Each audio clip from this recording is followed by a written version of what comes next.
este tema que creo que es apasionante para todos nosotros y por otra parte que esperamos nos ayude a despejar esas unas cuantas numerosas e importantes dudas que tenemos al respecto de esta pandemia que nos dura ya casi un año.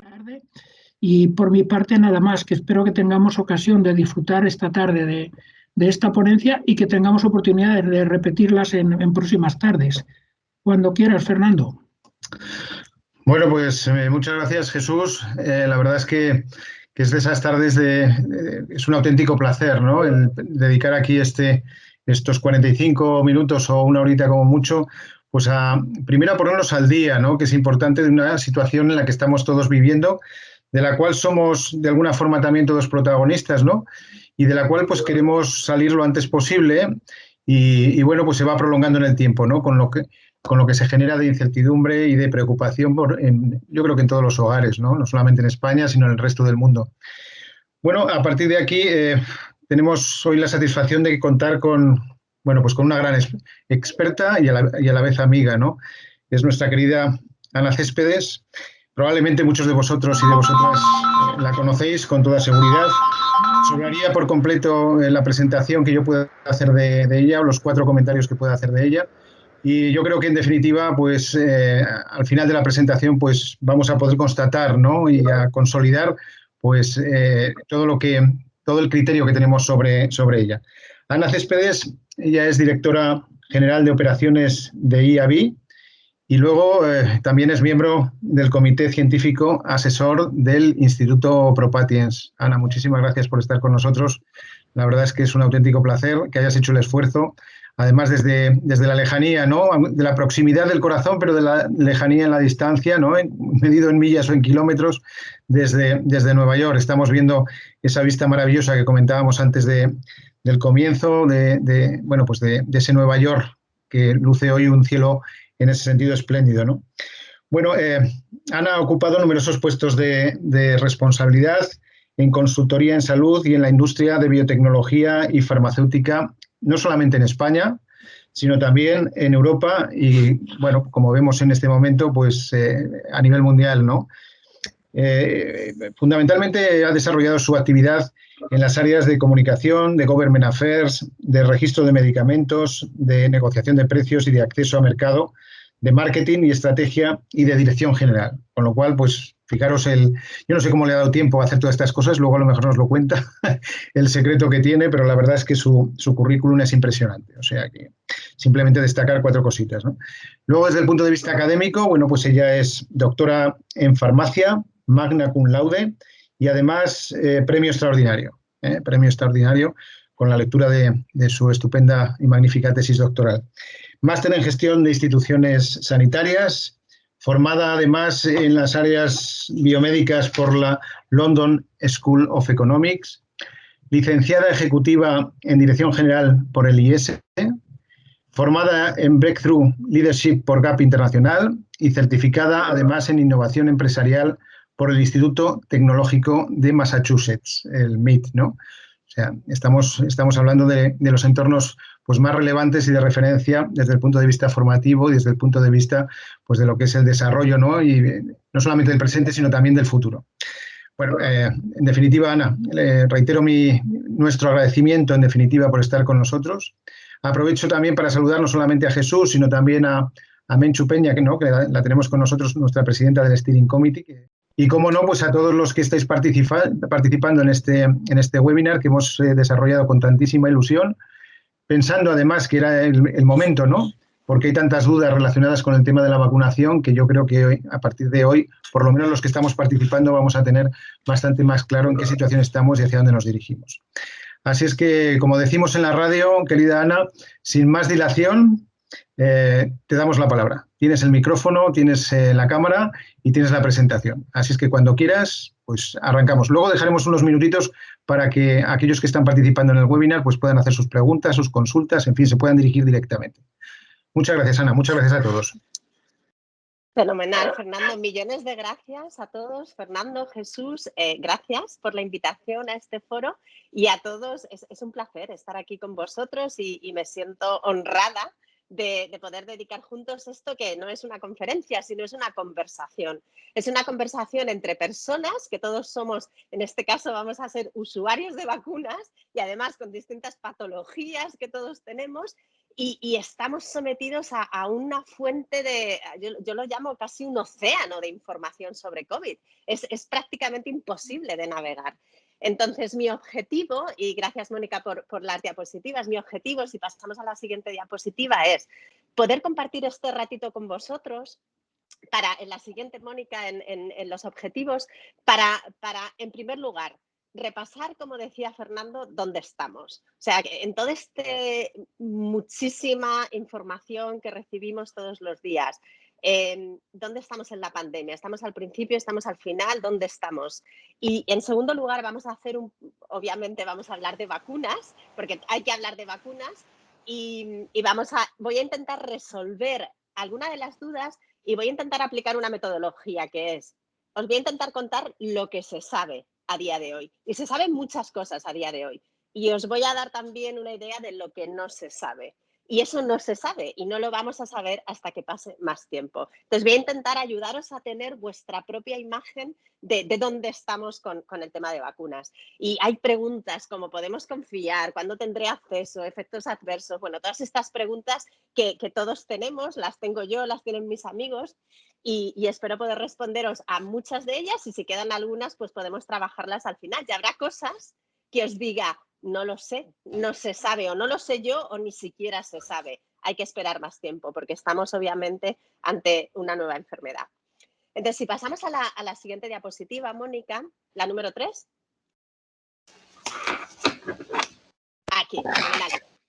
¿Por qué estoy hablando de esto? Y Fernando, gracias, ha contado muchas cosas que he hecho. Actualmente dirijo las operaciones mundiales de una organización que es sin ánimo de lucro y nos dedicamos a vacunas y anticuerpos para enfermedades infecciosas. Empezamos hace 25 años con SIDA, extendimos a tuberculosis y trabajamos en lo que se denomina enfermedades infecciosas emergentes también. Esto es ébola, zika, lassa virus, un montón de enfermedades que afortunadamente no sonarán y el objetivo es que no suenen, y dentro de ellas estamos trabajando también en COVID. Voy a pedir... Sí, vale. Sí. Uno se puede preguntar, ¿y cómo nos ha pillado esto tan desprevenido? ¿Y cómo no estábamos preparados? Pues fijaros, yo me gusta mirar un poco al futuro, al pasado, para entender el futuro. En los últimos 20 años hemos tenido cada 3 años un brote epidémico. Tuvimos SARS, tuvimos la gripe aviar, tuvimos MERS, ébola, zika y de repente COVID. ¿Qué ha pasado? Bueno, pues si os fijáis en las cifras que pongo abajo, estos brotes epidémicos que hubo en los años anteriores no impactaron a tantas personas. Entonces, de alguna manera, cuando surgió el coronavirus, al principio, en enero, la gran duda de los científicos es, ¿va a ser un brote epidémico que se quede restringido a determinadas geografías o va a tener un impacto? Pues no se sabía si iba a ser un brote epidémico que iba a quedarse restringido o si iba a afectar. Y esto de alguna manera provocó que, en cierto modo, se tardasen unos meses en reaccionar. Estamos invadiendo el ecosistema de animales y las zoonosis, que son esas enfermedades que vienen de los animales a los hombres, son cada vez más frecuentes. Si pasamos a la siguiente diapositiva, ¿por qué? Que es la número 7, Mónica, si vosotros la veis.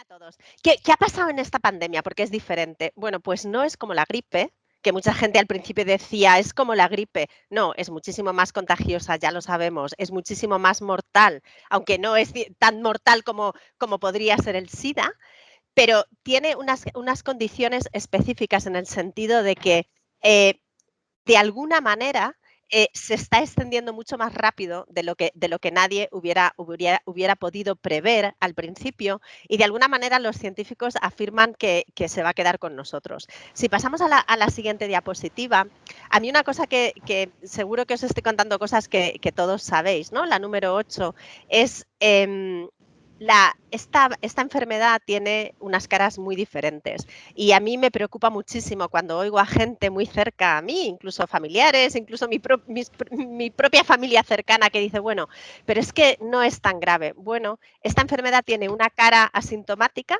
que es el 70% de las personas, y tiene una cara de personas que mueren, que es el 1% de esas personas. Y tiene también caras de personas que están afectadas a largo plazo. Entonces, es una enfermedad con sus características propias, con unas caras muy, muy diferentes y que de alguna manera pues, ha despistado a muchos a los científicos por esta razón, porque presenta esas caras tan distintas.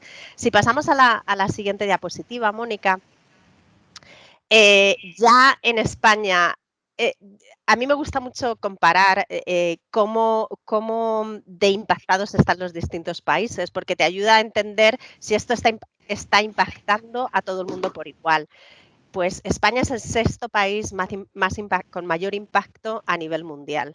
Han muerto, según los datos, porque se sabe que las cifras están un poquito infravaloradas, porque los datos son complejos de recoger, etcétera, cerca de 1.500 personas por millón de habitantes. Y esto no es así en todo el mundo. En Japón han muerto solo 30 personas por millón de habitantes. En Alemania, 500 personas. Entonces, hay algo que estamos haciendo en España que no es todo lo que se podría hacer. Y no es solo el acceso a vacunas, porque todos estamos teniendo acceso a las vacunas más o menos a la vez. De hecho, Estados Unidos, que está incluso peor que España, está teniendo acceso de alguna manera un poco más rápido. Entonces, si vamos a la siguiente diapositiva y ya vamos a pasar a vacunas, sí, a la siguiente, Mónica. Si no te importa, es cuando uno... Exacto, cuando uno piensa en cómo abordar COVID, si os paráis a pensar, todo el rato se habla de las vacunas, de las vacunas, de las vacunas. Y yo os quiero transmitir una cosa y me parece súper importante que la transmitáis también a los pacientes de las asociaciones con las que trabajáis. Las vacunas son una parte del problema. Una enfermedad infecciosa, para erradicarla, necesita de vacunación, pero la vacunación no es el único instrumento. Son necesarias políticas, Mónica, si puedes volver, por favor, son necesarias políticas claras de comportamiento, son necesarias pruebas diagnósticas, son necesarios tratamientos y una cosa súper importante que no podemos infravalorar, la responsabilidad individual. O sea, no hay política que nos pueda de alguna manera proteger suficiente. Necesitamos todos ser responsables de cómo nos comportamos para protegernos y de alguna manera la información que se está dando no es lo suficientemente clara, pero si todos utilizamos mascarillas, mantenemos cierta distancia y nos lavamos las manos con frecuencia, esto durante los próximos 3 meses, por lo menos, o incluso medio año, es lo más importante que podemos hacer para evitar enfermedades. La vacuna todavía no nos va a proteger suficiente como sociedad. Y bueno, me gustaría trasladar este mensaje. Si vamos a la siguiente diapositiva, Mónica. Vamos allá a hablar de vacunas. Y yo quería empezar diciendo que es una vacuna. Seguro que todos ya a estas alturas sabemos lo que es una vacuna, pero por resumir, prácticamente una vacuna es algo que se introduce en tu cuerpo y que intenta imitar lo más posible al virus, sin ser el virus tal cual, porque si no se produciría la enfermedad, pero intenta engañar a tu cuerpo para que tu cuerpo desarrolle inmunidad. ¿Cuál es el truco de las vacunas? Pues el truco es que sea lo más parecido a lo que produce la inmunidad al virus, porque de esta manera va a producir una respuesta inmunitaria mucho más fuerte, pero claro, que no sea el virus, porque si es el virus tal cual, pues lo que produce es la enfermedad. Entonces, esto no es lo que queremos. Cuando hablamos si pasas a la siguiente, cuando hablamos de distintas tecnologías en vacunas, para haceros así como un resumen de lo que significa. Tú puedes coger el virus tal cual y lo puedes de alguna manera matar. Eso se llama inactivar. Entonces, eso es un tipo de vacuna y hay vacunas para COVID de estas características que se están estudiando. Ese virus, una vez muerto, lo introduces en las personas y desarrollan inmunidad. Ninguna de las vacunas aprobadas hasta ahora utiliza esa tecnología, pero hay vacunas que la utilizan. Tú puedes, de alguna manera, atontar al virus. Eso se llama atenuar al virus. Lo que haces es que lo mueves, lo pones a distintos modelos de crecimiento y lo atenúas. Hay vacunas con virus atenuados que se están desarrollando. Ninguna todavía de las aprobadas. Puedes coger un trocito del virus, es decir, en vez de cogerlo entero, quitas un trozo de proteína, de esa proteína en espiga que vemos todos en las fotos, y utilizas ese trocito, ¿vale? Eso obviamente no va a producir la enfermedad porque es un trocito solamente. La vacuna que probablemente se apruebe en los próximos meses de una compañía que se llama Novavax utiliza esta tecnología. Otra manera es lo que se llama un vector viral. Lo que haces es que coges un trozo del material genético del virus y se lo insertas a un virus que no es patógeno en personas y se lo insertas de modo que actúa como de vector. Y entonces tu cuerpo tiene la ventaja de, como es un virus, se replica, entonces tu cuerpo va a tener una respuesta inmunitaria mucho más alta, pero tiene la ventaja de que como el virus que se utiliza no es patógeno, no va a producir la enfermedad. Esta vacuna es la que utiliza la vacuna de esta tecnología es la que utiliza la vacuna de AstraZeneca con Oxford, esa que todavía no está aprobada en España, hablaremos sobre ella. Y es la vacuna que utiliza, es la tecnología que utiliza Johnson & Johnson y Janssen también.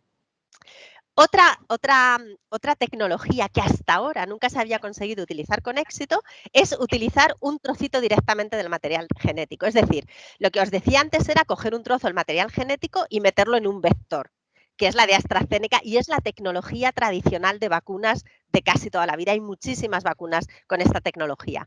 Pero otra manera que nunca se había conseguido hacer es el material genético tal cual. Nunca se había conseguido hacer porque el material genético es muy inestable. Entonces no se conseguía formularlo de alguna manera que fuera estable, se desintegraba rápidamente.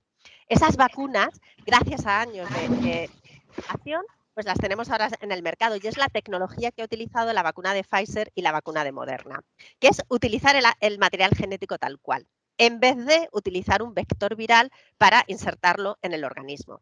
Si pasamos a la siguiente diapositiva, ¿se puede ese material genético juntar con el mío? No, no, no. Y podemos hablar de eso tanto como queráis.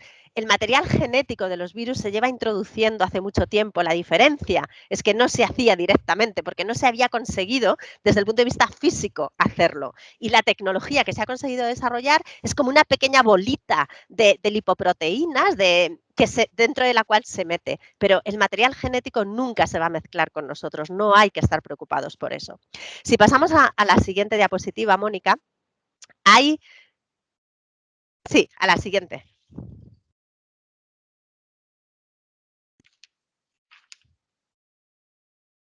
Sí, ¿veis la siguiente diapositiva vosotros, la número 17? Perfecto, gracias. Hay una pregunta que todo el mundo nos estamos haciendo. Yo os digo, yo llevo más de 20 años trabajando en industria farmacéutica y sector de la salud. Y cuando en marzo se hablaba de tener una vacuna a finales de año, los que somos de este sector pensábamos, esto es imposible que pase. No pensábamos que fuera posible. ¿Por qué ha sido posible? Y os quiero decir, y lo quiero decir con mayúsculas, no se han utilizado atajos técnicos desde el punto de vista del desarrollo de la vacuna. No se ha pedido menos información de lo normal, ni se han hecho cosas que no se hubieran hecho, o no se han hecho cosas que habría que hacer. Sin embargo, se ha conseguido una vacuna en un año en vez de 10, que es lo que suele llevar el desarrollo de medicamentos, o 12, que lleva incluso el de vacunas, por 4 razones. La primera, las cifras de inversión que se han puesto son alucinantes. Se ha puesto una inversión que es más de 10 veces mayor por cada proyecto, más de 10 veces mayor lo que se pondría normalmente. Mirar, en el desarrollo de un medicamento se utilizan normalmente 2.000 millones de dólares. En este caso, solo el gobierno americano ha dado 17.000 millones y además Europa ha dado dinero y Japón, etcétera. ¿Qué pasa con esto? Bueno, pues cuando tú tienes un presupuesto justo y tienes varias opciones, pues las haces de manera secuencial. Primero pruebas una, si falla la otra, etcétera. Cuando tú tienes un presupuesto grande, pruebas todo en paralelo. Entonces vas muy rápido, porque no tienes que esperar a los resultados, lo pruebas todo. Lo sigues probando, lo pruebas igual, pero lo pruebas mucho más rápido. Eso es lo primero. Lo segundo, los organismos, y además, sobre el tema de la inversión, ninguna compañía en el mundo puede invertir cientos de millones de euros o dólares en una planta de producción a gran escala hasta que no hay resultados positivos. Pero cuando te los da un gobierno, que es lo que está pasando, esa inversión pública se ha destinado a escalar la producción a riesgo, es decir, hubiéramos podido producir, si Pfizer y Moderna no hubieran tenido éxito, cientos de millones de vacunas y tirarlas a la basura. No se sabía que se iban a aprobar. Y eso una compañía privada nunca lo puede hacer, pero los gobiernos han dado dinero para que eso se pueda hacer. Entonces, el dinero ha sido un componente clarísimo en acelerar esos tiempos. Lo segundo, el apoyo de los organismos reguladores. Normalmente se espera a tener toda la información, aunque a veces se va enviando cierta información paso a paso, para que el organismo regulador, en este caso la Agencia Europea del Medicamento, diga bien, ¿esta información es suficiente o no?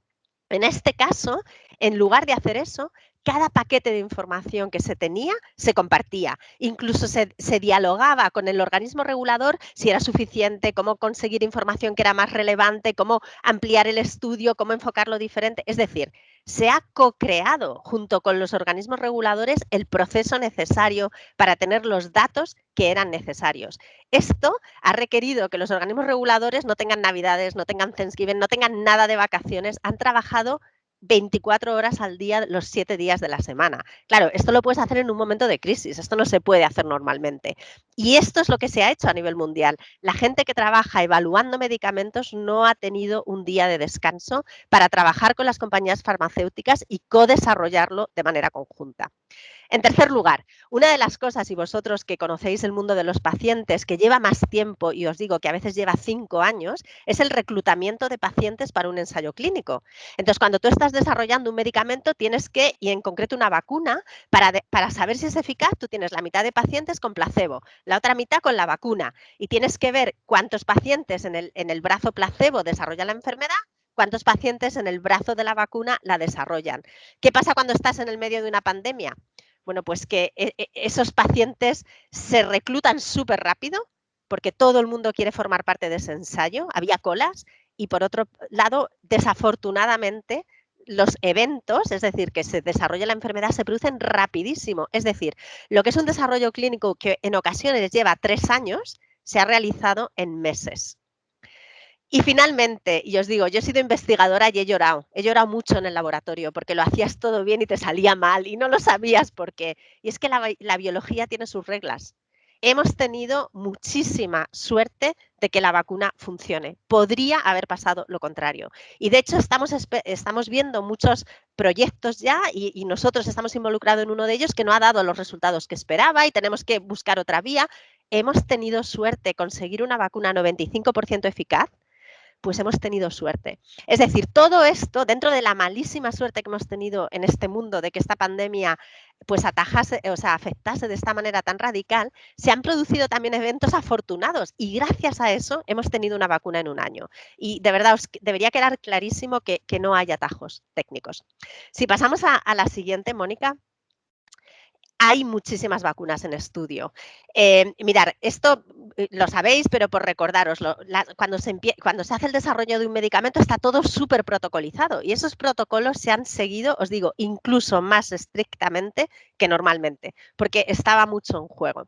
Primero se empieza en el laboratorio y se empieza en animales, en ratones, chimpancés. Esto se llama fase preclínica. Actualmente hay 260 proyectos de vacuna en esta fase. Una vez que los resultados preclínicos son adecuados, se pasa a lo que se denomina fase clínica en humanos. Esto primero son ensayos en pequeños voluntarios, 100 voluntarios, y luego se pasa a miles y luego a decenas de miles. Pequeños voluntarios, menos de 100 es un fase 1, 1000 fase 2, decenas de miles es un fase 3. Actualmente hay 56 proyectos de vacuna ya probándose en humanos y 11 de ellos están en fases muy avanzadas, que son los que estamos oyendo. Tener muy en cuenta, mirar esta foto cuando oís información. Por ejemplo, había una noticia estos días que la compañía X acaba de publicar datos que en animales los resultados son buenísimos para COVID. Bueno, estamos en esa fase roja de la izquierda. Unos resultados en animales son maravillosos, pero hay que pasar a humanos y hay que pasar a grupos de humanos muy grandes, ¿vale? Entonces, no os dejéis llevar por los titulares de que la compañía X o la compañía Y ha presentado datos y de repente, ¿cuándo lo vamos a tener? Mirad, no hay atajos. De animales se pasa a poquitos humanos, a cientos de humanos, a miles de humanos, y una vez que todos esos resultados están, se obtiene lo que se denomina, y esto es difícil de explicar y voy a ver si lo consigo. Mirar, hay condiciones, normalmente en una vacuna, tú no solo quieres saber que funciona, tú quieres saber durante cuánto tiempo protege, ¿vale? Entonces, obviamente para saber que una vacuna protege durante un año, No hay otra manera que seguir a los pacientes durante un año. Para saber que protege durante 2 años, tienes que seguir 2 años. Claro, en el medio de una pandemia no tiene ningún sentido que te esperes un año para saber si la vacuna funciona un año. Lo normal es que digas, bueno, hay datos suficientes, venga, vamos a utilizarla, y si dura la protección 3 meses, 6, 12 o 18, pues es algo que vamos a tener que aprender después. Eso es por lo que las vacunas actuales tienen lo que se denomina una autorización de uso de emergencia. En Europa se llama autorización condicional. ¿Por qué es condicional? Bueno, pues porque todavía no hay todos los datos que a mí me gustaría tener como organismo regulador, que básicamente es la duración de la protección y algún otro dato que os compartiré cuál es. Pero claro, los datos son muy positivos. ¿Cómo voy a dejar que esa vacuna no se utilice? Entonces, ese mecanismo que veis en verde antes del dedo para arriba es un mecanismo que se utiliza en oncología, que se utiliza en neurología. Es un mecanismo estándar. Se utiliza cuando para un gran problema de salud hay una solución. No se tienen todos los datos que se querría, pero se tienen muchos datos y desde luego suficientes. Ese mecanismo, esa barrera, la han pasado en países occidentales como el nuestro 3 compañías. Pfizer, que ya está aprobada en España, en Europa, Moderna y la vacuna de AstraZeneca, que de momento solo está aprobada en el Reino Unido, y este viernes, mañana, la Unión Europea se reúne para ver si se puede aprobar. Ah, Mónica, he dejado de ver las diapositivas. Oh, my God. Ah, no, ya la veo otra vez, perdona. Las siguientes vacunas, que son las que están en amarillo, son Johnson & Johnson va a presentar resultados dentro de poco, probablemente en las próximas semanas. Otra compañía chiquitita, tipo Moderna, es una biotecnológica en Estados Unidos, presentará resultados en como 1 mes y medio, una cosa así. Y luego os quiero decir un comentario sobre la vacuna rusa, las vacunas chinas. ¿Qué pasa con estas vacunas? Pues estas vacunas no han seguido los procesos de investigación normal que seguimos en Europa y que seguimos. Está en miniatura la presentación, me dicen. Ah, ya corregido. Vale, fenomenal. Estas vacunas no han seguido los procesos que seguimos en Europa. Hay unos estándares mundiales de investigación, hay unas reglas de cuándo se tiene que publicar, cómo se tiene que gestionar la información. Desafortunadamente, nuestros ciudadanos, colegas del mundo chinos y los rusos y algunos de los indios tampoco han seguido estas reglas. ¿Puede que estas vacunas se aprueben en algún momento en Europa? Quizás sí. Si de repente consiguen los datos con la calidad necesaria para que nuestros organismos reguladores las aprueben, puede que sí.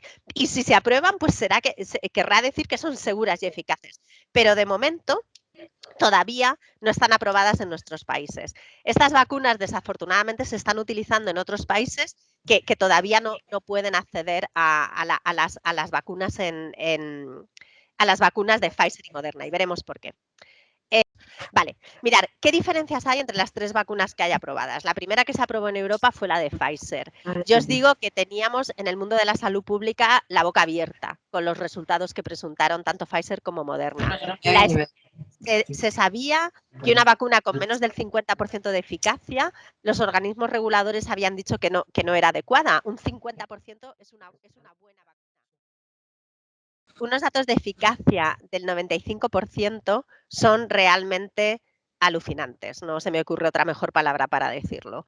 Y hemos tenido, os digo, suerte, porque es que quien diga que predice la biología está mintiendo. La biología es impredecible, funciona como quiere. Hemos hecho muchísimo trabajo, o se ha hecho a nivel mundial muchísimo trabajo, y hemos tenido la suerte de que ha funcionado bien.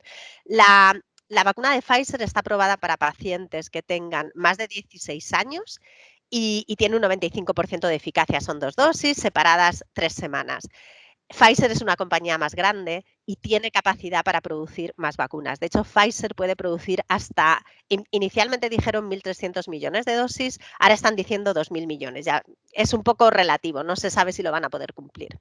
Moderna, una compañía más chiquitita, utiliza la misma tecnología, una eficacia similar, 95% de eficacia. Os digo, es alucinante. ¿Cuál es la diferencia? Moderna es una compañía más pequeña y su capacidad para producción es mucho menor. Entonces, ellos pueden producir 6.000, o sea, 0,6 millones de dosis, 600.000 millones de dosis. Como estas 2 vacunas utilizan una tecnología nueva, de alguna manera la instalación, y a pesar de que se ha invertido mucho en producción, pues no hay tanta capacidad para producir a gran escala vacunas con esta tecnología. AstraZeneca, sin embargo, utiliza una tecnología de vector viral y esto hace que haya más capacidad productiva disponible. Por eso AstraZeneca había dicho que podía tener 3.000 millones de dosis de vacunas. Ahora viene el problema, que es por lo que están los titulares esta semana y estos días en particular. Pues han tenido problemas con la producción. ¿Por qué? Pues porque estas cosas pasan y no me sorprende que pasen y van a seguir pasando y van a volver a pasar. Yo llevo trabajando toda mi vida en industria farmacéutica y hay problemas de producción y tan desafortunado como es, hay que ser realistas y lo que no quieres de ninguna manera es que se escondan problemas de producción y se saquen al mercado vacunas que no cumplen los estándares. Si una compañía ha tenido un problema de producción, se ha fastidiado una línea de producción, se ha contaminado, lo que sea, no tenemos ni que saberlo, pues esas vacunas desafortunadamente no van a estar en el mercado. Las expectativas que teníamos era, si todo sale bien, puedo hacer 3.000 millones de dosis. Y desafortunadamente, pues no ha salido bien. Y vamos a tener que ver cómo lidiamos con esto de una manera pues que sea responsable. Pero lo que no se puede es tampoco decir, bueno, cómo han tenido problemas de producción. Eso es muy habitual. Hay muchos problemas de producción y no pasa nada. Simplemente esos lotes se invalidan.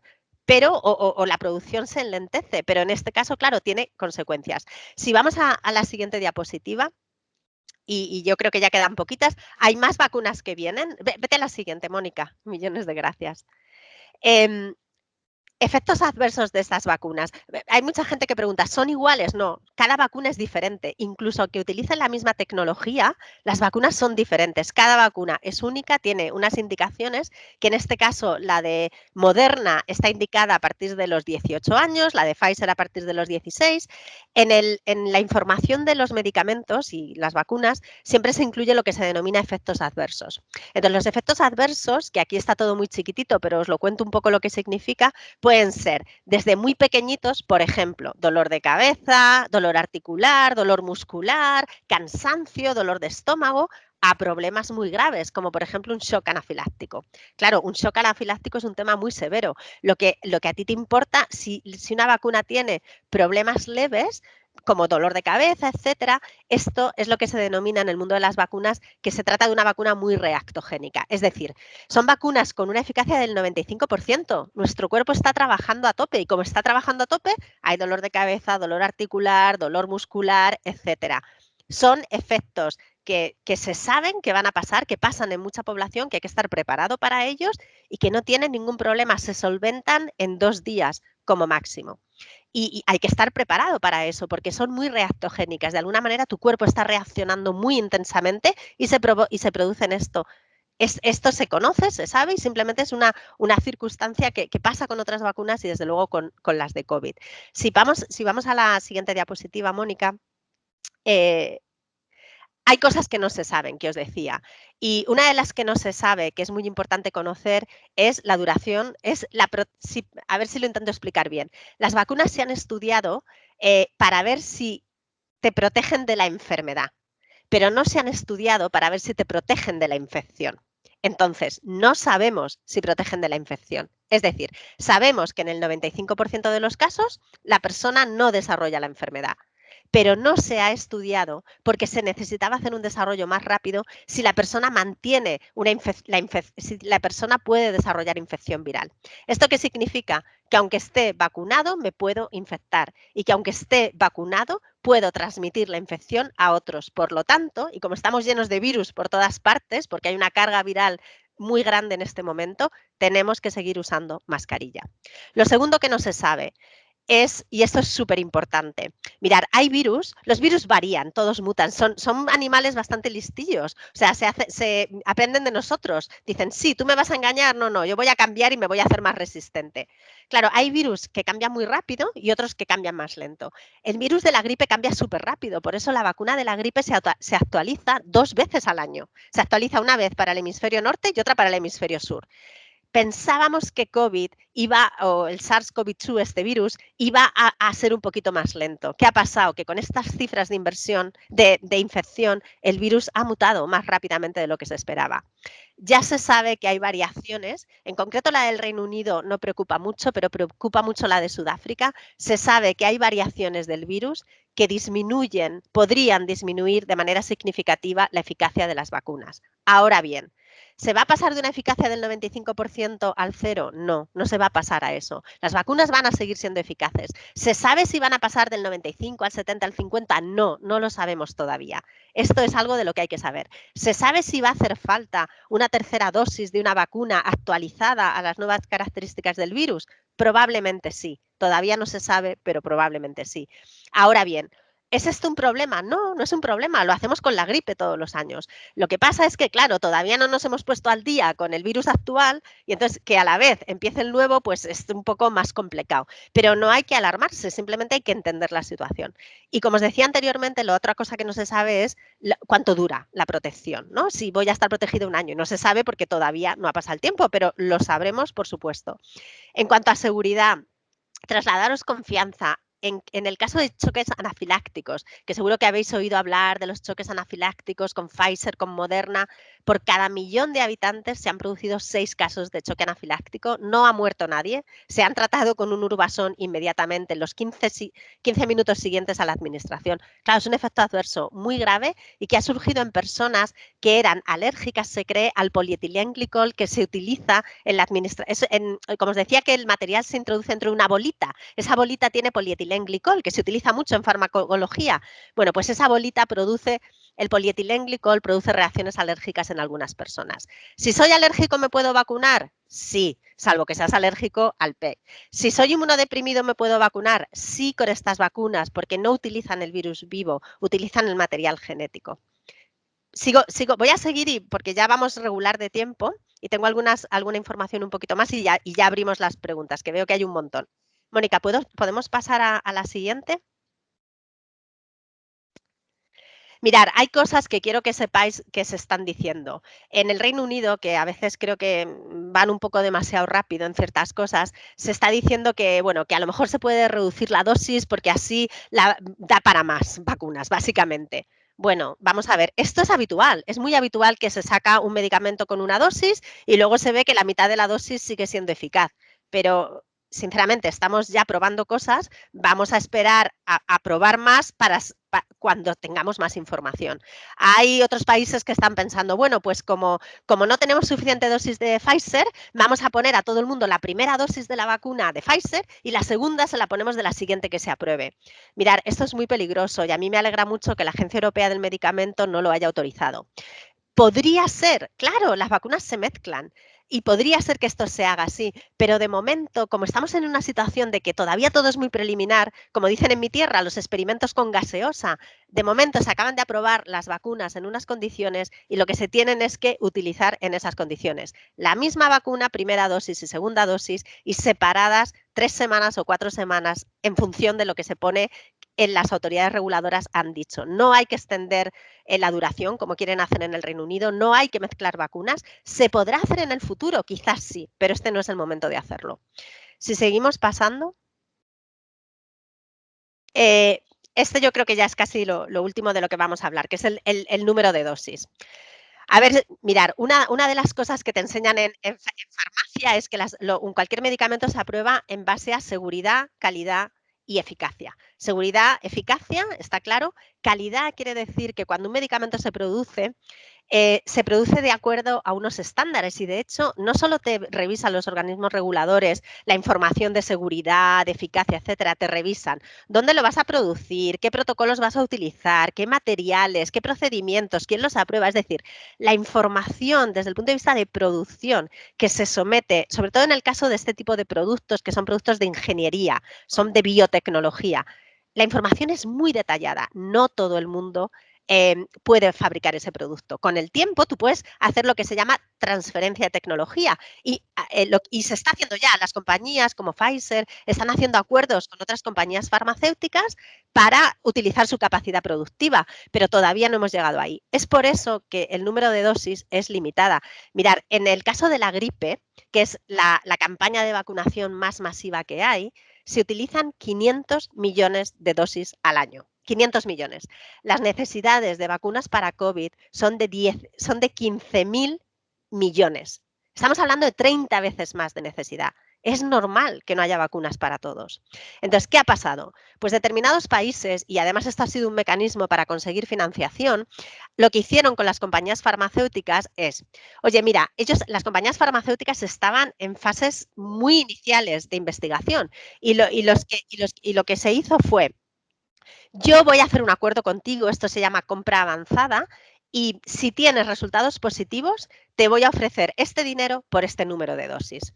Esto lo hicieron los países que tienen grandes recursos. Lo hizo, por supuesto, Estados Unidos, lo ha hecho Europa. Entonces, España, como parte de Europa, tiene acceso a esos acuerdos de compra avanzada.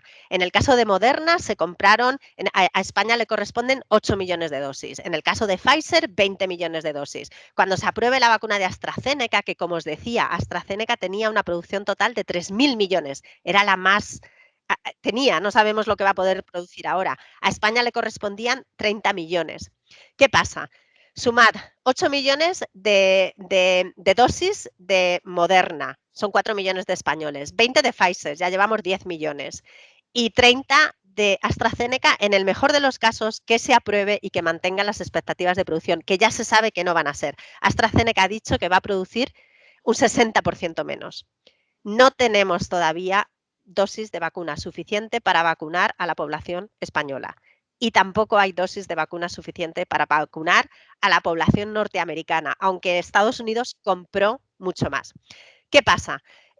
Para poder tener lo que se llama inmunidad de grupo, hace falta vacunar a un número suficiente de población. Y esto se estima aproximadamente, todo depende de cuánta gente tenga inmunidad, pero aproximadamente se estima un 70% de la población. Estos son 33 millones de personas en España. No hay vacunas todavía para 33 millones.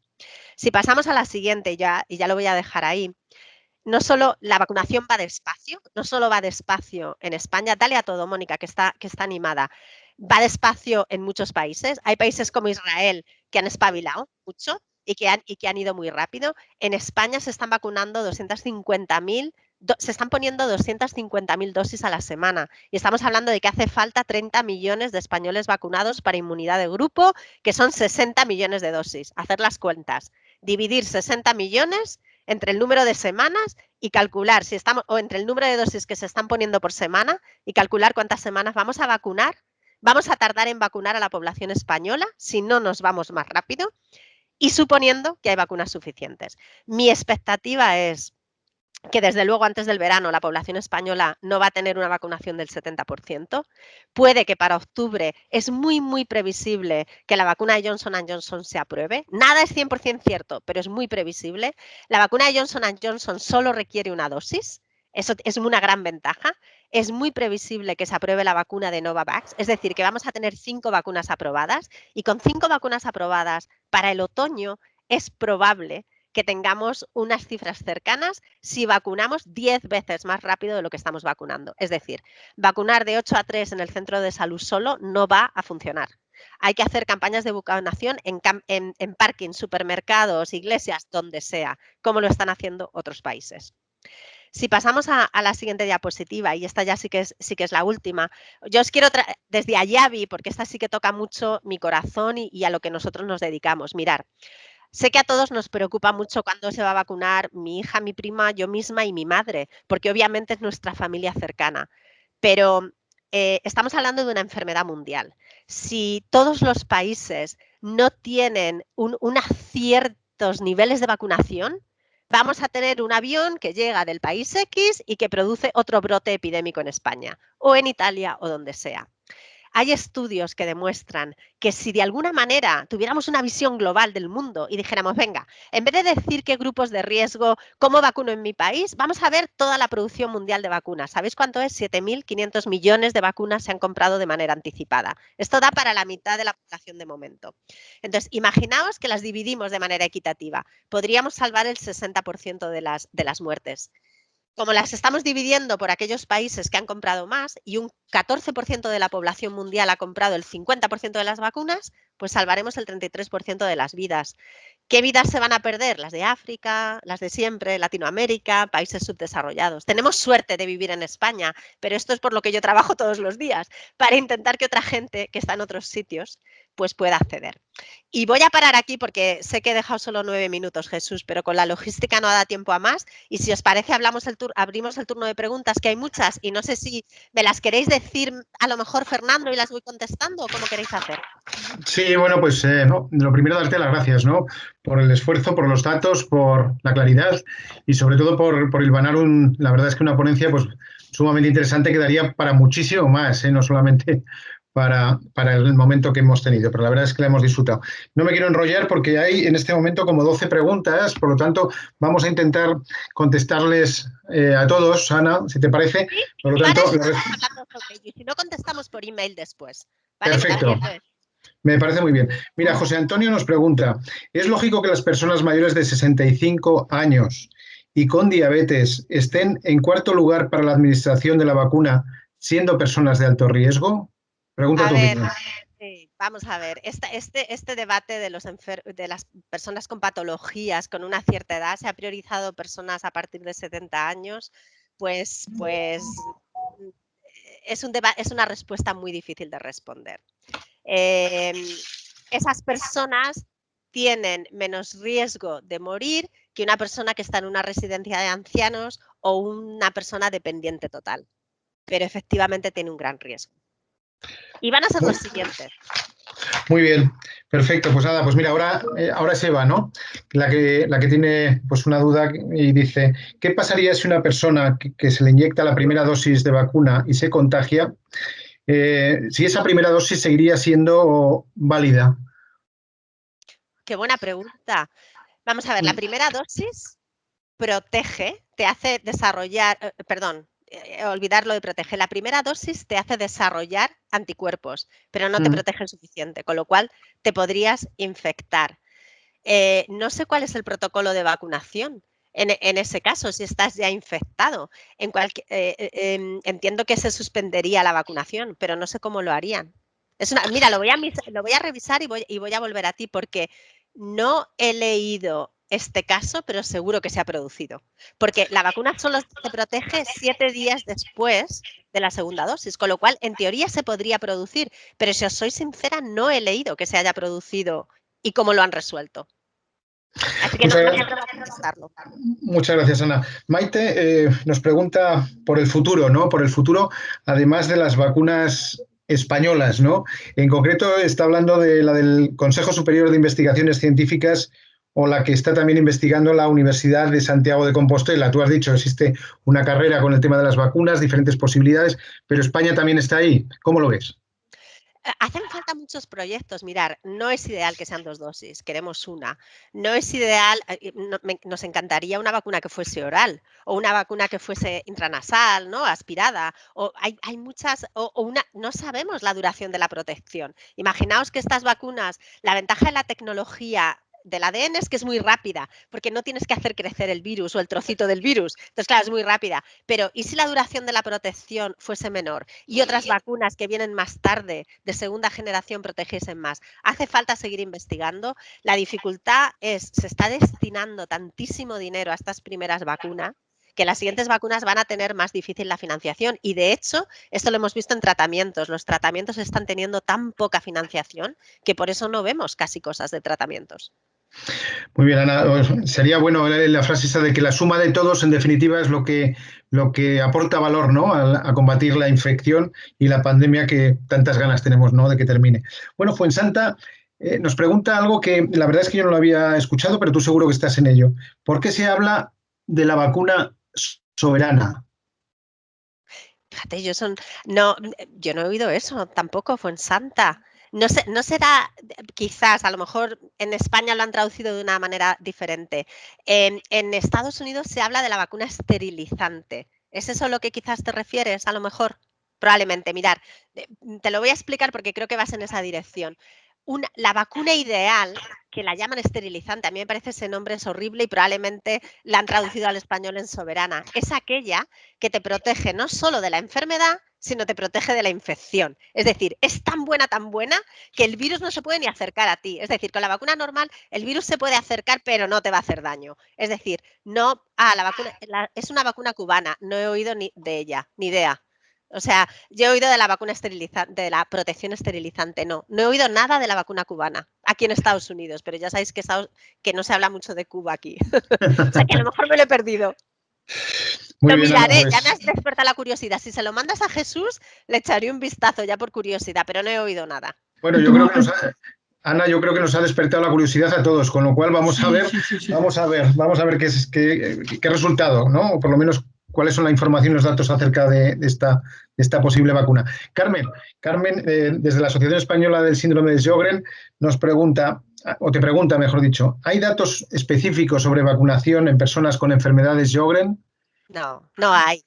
No hay de ninguna. De hecho, lo que se ha hecho es enfermedades muy prevalentes. Sí que se han cogido a personas con enfermedades muy prevalentes, diabetes, etcétera, distintas patologías, pero enfermedades más específicas, incluso cáncer, SIDA, no se ha hecho. Porque lo que se ha intentado, y se hará, y se debe hacer, pero claro, lo que se ha priorizado es hacer un desarrollo clínico lo más rápido posible, ¿no? Para empezar a tener datos. Perfecto. Ahora vamos a... Ya salimos un poco del terreno de las vacunas, ¿no? Porque claro, se habla mucho de vacunas, pero también hay tratamientos en ciernes, ¿no? Y se está hablando, pues por ejemplo, aquí en España, pues hay una compañía española que está trabajando en la inmunoglobulina anti-SARS-CoV-2. Bueno, no digo el nombre comercial porque no sé, no ha lugar, ¿no? Otros están investigando en tema de conjunción de anticuerpos monoclonales, ¿no? Y en este caso la pregunta está relacionada con los beneficios reales que tiene la donación de plasma de convaleciente e hiperinmune en los enfermos de COVID-19, que también lo hemos escuchado en informaciones en los medios. Sí, claro, hoy no hemos hablado de tratamientos, hemos hablado de vacunas y no podíamos hablar de todos. El plasma de convaleciente está aprobado por uso de emergencia para su utilización y desde el punto de vista intelectual biológico tiene sentido porque escoger anticuerpos que alguien ha producido que están mezclados, hay anticuerpos buenos, anticuerpos malos, seleccionar un poquito y darle eso a un paciente. Hay datos que indican resultados positivos. ¿Qué está pasando con el plasma?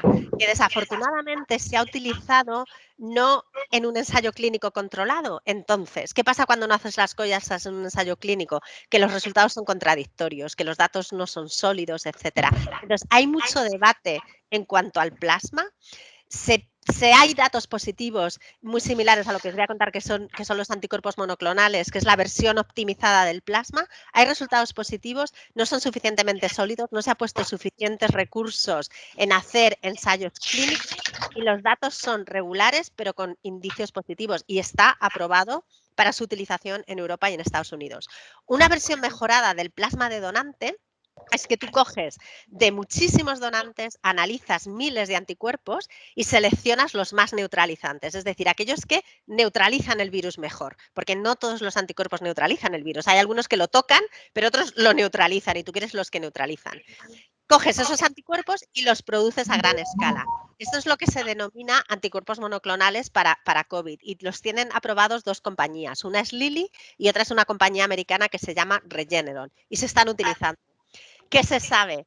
Que los anticuerpos y el plasma son datos similares, son buenos si se utilizan en pacientes recién diagnosticados. No contribuyen una vez que el paciente ha pasado a fases avanzadas. Es decir, si tenéis compañeros, pelear, amigos diagnosticados recientes, pelear porque os pongan anticuerpos o si no hay plasma de donante.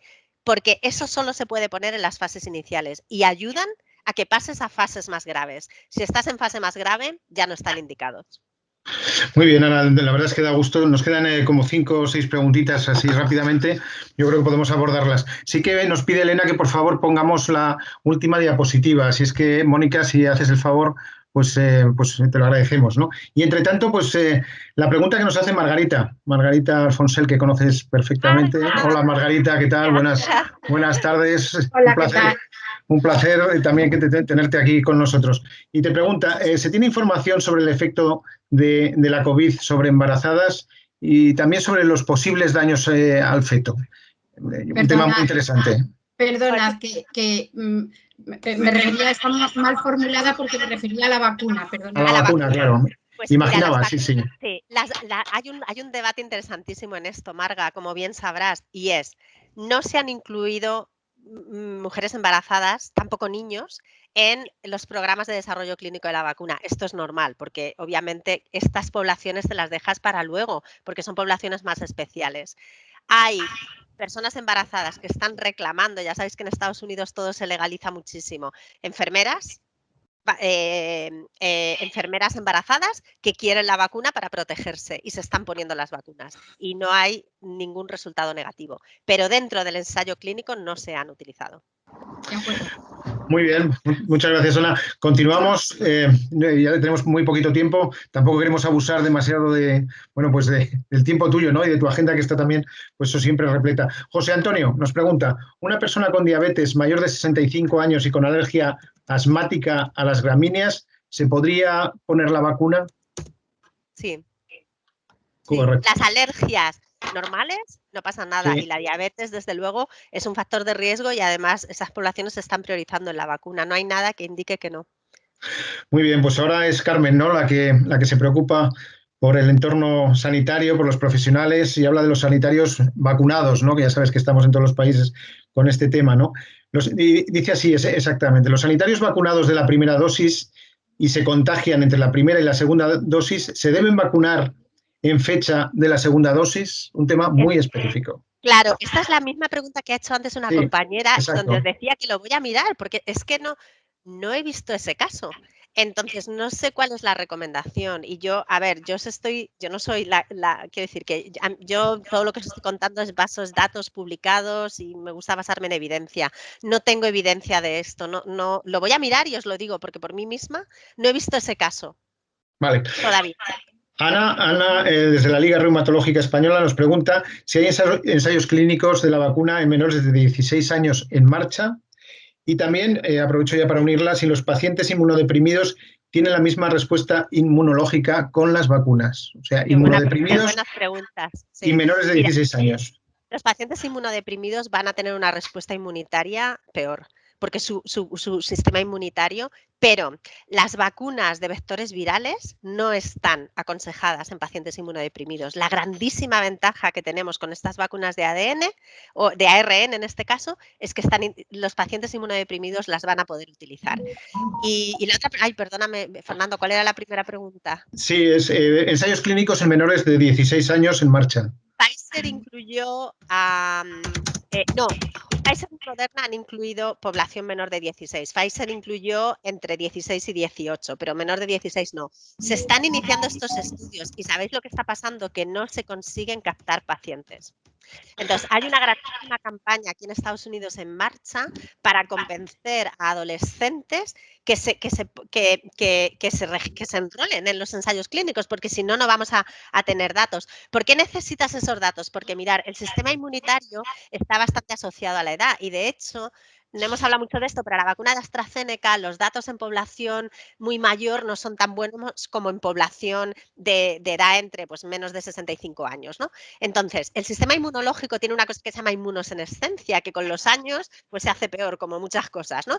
Y a veces no es suficientemente maduro, es como nosotros mismos, no es suficientemente maduro de pequeño y luego se estropea de mayor. Entonces, dependiendo del tipo de vacuna, hay que ver la respuesta y por eso necesitamos esos estudios en jóvenes, en niños. Y están yendo súper lentos, muy lentos. Muy bien, Ana. Yo creo que la pregunta que nos hace Rosa María la has contestado antes, pero yo te la lanzo por si acaso quieres hacer algún matiz, ¿no?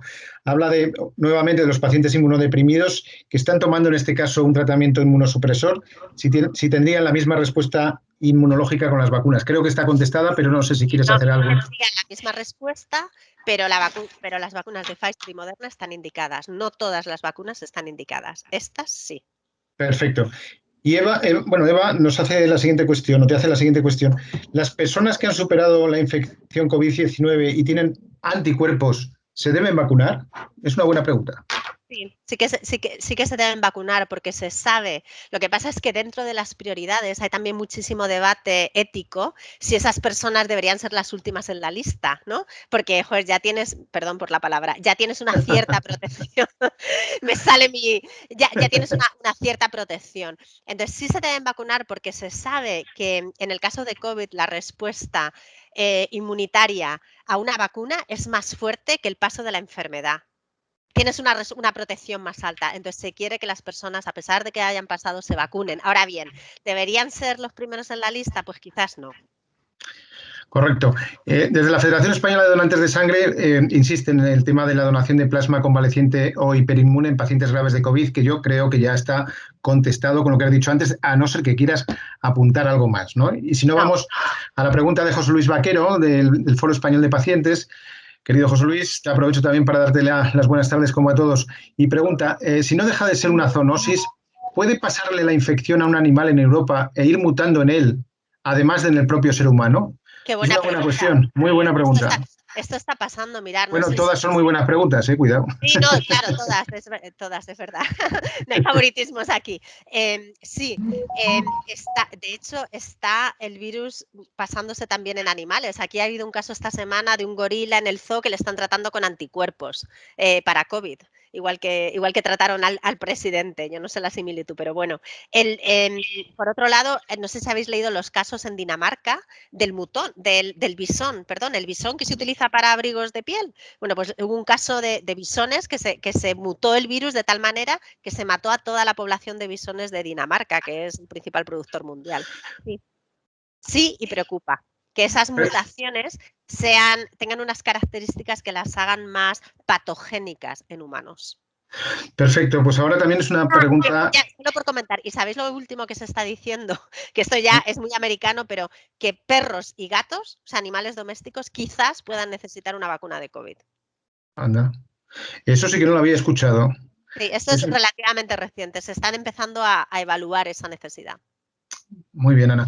Bueno, la verdad es que es un gusto contigo porque tienes la capacidad de síntesis en las respuestas, cosa que te agradezco porque la verdad es que preguntas hay todas. Felicitaciones, las verás después porque están felicitándote por la ponencia, por la claridad, etcétera, etcétera. Pero desde ACEX nos hacen la pregunta relacionada con el colectivo celíaco. ¿En qué situación se encontraría el colectivo celíaco respecto de la vacuna, de la vacunación de la COVID-19? Pues no he leído nada y mira que en Estados Unidos los celíacos son una población, bueno, en todas partes, pero se presta mucha atención a la población celíaca. No he leído, lo miraré por si encuentro algo, pero no he leído nada que les haga, o sea, no es una enfermedad que tiene que, o sea, no he leído nada sobre eso, así que no me atrevo a decir, no he leído ni que sean más o menos susceptibles o que no se puedan vacunar o que estén excluidos. No he leído absolutamente nada sobre la enfermedad celíaca y la vacunación por COVID. Bueno, de cualquier manera, cualquier información que recibamos al respecto en el instituto, pues la ofrecemos para que podamos transmitirla, en este caso, pues a ese colectivo, ¿no? Representado por las asociaciones de pacientes. Bueno, continúan las felicitaciones y simplemente un comentario que nos hace, a ver si lo encuentro ahora, Cristina, ¿no? Que nos hace Cristina, a ver, dice, la inmunidad se pierde a los meses, por lo que no se debería enfatizar demasiado tanto, o mejor dicho, enfatizar tanto en eso, ¿no? Con el tema de la pérdida de la inmunidad. Y este es un aspecto importante, ¿no? Porque tampoco se queda muy claro, ¿no? ¿Qué es lo que pasa con la inmunidad una vez que has contraído el virus? ¿Cuánto tiempo dura? Claro. Y también la inmunidad, ¿cuánto tiempo dura una vez que te has vacunado? Claro, vamos a ver si lo explico, porque es importante esto. No sabemos cuánto dura la inmunidad natural. De hecho, hay gente que se está reinfectando. ¿Vale? Y claro, a esto añadimos el problema de que el virus muta, entonces aunque tú hayas pasado la enfermedad con una variante del virus, la otra te puede afectar, es como la gripe, que la puedes pasar todos los años, ¿no? No sabemos cuánto dura la inmunidad natural y se está estudiando, no sabemos cuánto dura la inmunidad adquirida por vacunación. Y una cosa muy importante, hay muchos tipos de inmunidad no tienen por qué durar lo mismo. Es decir, la inmunidad de vacunación y con las distintas vacunas puede durar datos diferentes o sea, puede durar distinto con distintas vacunas y la inmunidad natural también, porque la inmunidad no solo es anticuerpos. Nuestro sistema inmunitario tiene distintas maneras de responder, más allá de los anticuerpos. Entonces, hay distintos tipos de inmunidad que todavía no sabemos cómo se van a comportar. Es normal que la inmunidad, de alguna manera, disminuya con el tiempo. Eso es normal. Bueno, vamos con la última porque estamos ya pasados de tiempo, pero no, Sí. Yo creo que como, en fin, la acaban de lanzar en este momento, María Ángeles, desde ASEPAR, el tema también es interesante, muy interesante, habla ella sobre el exceso de información, ¿no? De información no verificada, además de las fake news, de los bulos sobre la vacuna, y ella comenta que perjudica la confianza para vacunarse a colectivos con enfermedad crónica, entre otros. Te pregunta directamente si hay algún documento oficial de consulta a todo este tipo de dudas que se están generando y se generan alrededor de la infección y de la vacunación. Yo os aconsejo que os metáis en la página web de la Agencia Española del Medicamento, porque la información es fantástica y bueno, esa es una de las razones por las que Jesús me ofreció hacer esta charla y Fernando, porque pues a veces no solo es leértela, sino que alguien te la cuente, pero meteros en la Agencia Española del Medicamento, están haciendo un gran esfuerzo, porque la verdad que hay gente que se dedica a dar información, no sé, muy extraña y sin rigor y no nos está ayudando a nadie. Entonces, intentar esa fuente, Agencia Española del Medicamento. Perfecto. Bueno, pues como dicen, no queremos abusar más de tu tiempo, Ana. Quiero ser el portavoz, en este caso, de las felicitaciones que estás recibiendo y que te vamos a enviar todas para que además tengas constancia y si quieres, pues te puedas poner en contacto ¿no? Para facilitar la comunicación. Y la verdad es que has hecho un esfuerzo tremendo y te lo agradecemos inmenso, de verdad. O sea, todo el afecto, todo el cariño, ya sabes que lo tienes, pero además toda la consideración y el respeto desde el punto de vista profesional y de conocimiento, que desde luego has desbordado todas las expectativas, ¿no? Bueno, esto es una muestra, a mi juicio, de ProPatients y sabes que yo creo muchísimo en vuestro proyecto, Fernando y Jesús. El Instituto ProPatients es una organización que se preocupa de verdad de los pacientes y yo estoy encantadísima de poder colaborar y contribuir con un granitísimo pequeño de arena. O sea que gracias a vosotros por proponérmelo y vuestro interés y la preocupación que sentís por las asociaciones con las que trabajáis. Pues ese granito es... Bueno, yo lo que diría es que insistir precisamente en el agradecimiento a Ana, el agradecimiento a todos los que estáis conectados en este momento por este tiempo que hemos dedicado todos, ¿no? A disfrutar de esta ponencia que nos ha aclarado tantísimas dudas que tenemos pues debido a la situación de incertidumbre, ¿no? Sobre todo que estamos pasando en esta pandemia que ya dura, podemos decir, un año, ¿no? Prácticamente. Y que todavía no sabemos ese final del túnel. Esperemos que esa luz al final llegue lo antes posible, que tengamos la vacunación disponible para todos, que realmente tengamos una estrategia clara, ¿no? Y concreta, que sepamos cuándo nos toca a cada uno de nosotros vacunarnos y que esos tratamientos también, que nos ha comentado también Ana, ¿no? No solamente la vacunación, sino también los tratamientos, pues que estén disponibles lo antes posible, ¿no? La verdad es que es todo un reto el que los laboratorios, los investigadores, los médicos, los profesionales sanitarios, pues hayan conseguido, porque esto es la suma de todos, la vacunación o la vacuna, mejor dicho, en un tiempo récord, pensando en las dificultades que conlleva el desarrollar una vacuna o un medicamento. Aquí es donde se demuestra que realmente cuando todos nos juntamos, cuando todos sumamos, cuando sumamos voluntades y conocimiento, al final pues conseguimos y conseguiremos derrotar a este virus o cuando menos pues poder convivir con él sin los problemas, quiero decir, tan graves que está provocando, ¿no? Por otro lado, decir, bueno, pues que las cosas van cambiando, nos lo ha explicado también Ana, el tema de las zoonosis está ahí delante. El otro día estaba leyendo, ¿no? En una publicación de muy alto factor de impacto que tenemos algo así como más de 850.000 virus en animales y que en un momento determinado pues pueden dar el salto a la escala humana, ¿no? En esa transmisión zoonótica que estamos viviendo y que tú nos has puesto, Ana, precisamente con esas últimas pandemias que has reflejado en esa diapositiva. Bueno, esperemos que de los aciertos aprendamos mucho, que de los errores que también se han cometido y se siguen cometiendo, aprendamos también mucho, precisamente pues para incrementar esos aciertos y para disminuir esos errores. Entre tanto, pues lo dicho, muchísimas gracias a todos.